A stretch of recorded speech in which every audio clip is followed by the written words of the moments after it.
Pandian store சீரியலில் அடுத்து வர எபிசோடில் நம்ம ராஜியும் நம்ம கதிரும் இருந்துட்டு சென்னைக்காக கிளம்பிட்டுருக்காங்க. அதுக்கு அடுத்து தான் பார்த்திங்கன்னா கதிர் இருந்துட்டு ராஜியை பார்த்து தூங்குறது தானே நீ படுத்துக்கோ அப்படின்ற மாதிரி சொல்லிகிட்டு இருக்காங்க.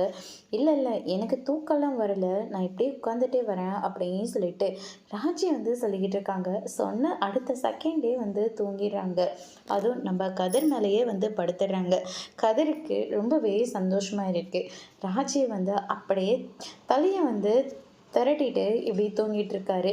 அதுக்கு அடுத்ததாக பார்த்தீங்கன்னா நம்ம ராஜி இருந்துட்டு குளிச்சு முடிச்சுட்டு ரொம்பவே சூப்பராக நிற்கிறாங்க. ராஜி இருந்துட்டு காஃபி குடிக்கும் போது கை தவறி மேலே கொட்டிடுது. கதிர் பதறி போகிறாங்க.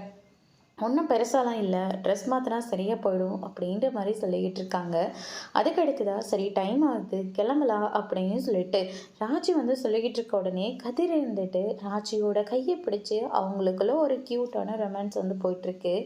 அதுக்கு அடுத்ததாக இந்த பக்கம் நம்ம பாண்டியன் இருந்துட்டு சரவணன் கிட்ட போயிட்டு, ஆமாம் கதிரும் ராஜியும் சென்னைக்கு கிளம்பிட்டாங்களா, ஆமாம் என்னாச்சு, கரெக்டாக போயிட்டாங்களாம்மா, எந்த பிரச்சனையும் இல்லைல்ல அப்படின்ற மாதிரிலாம் கேட்டுக்கிட்டு இருக்காங்க.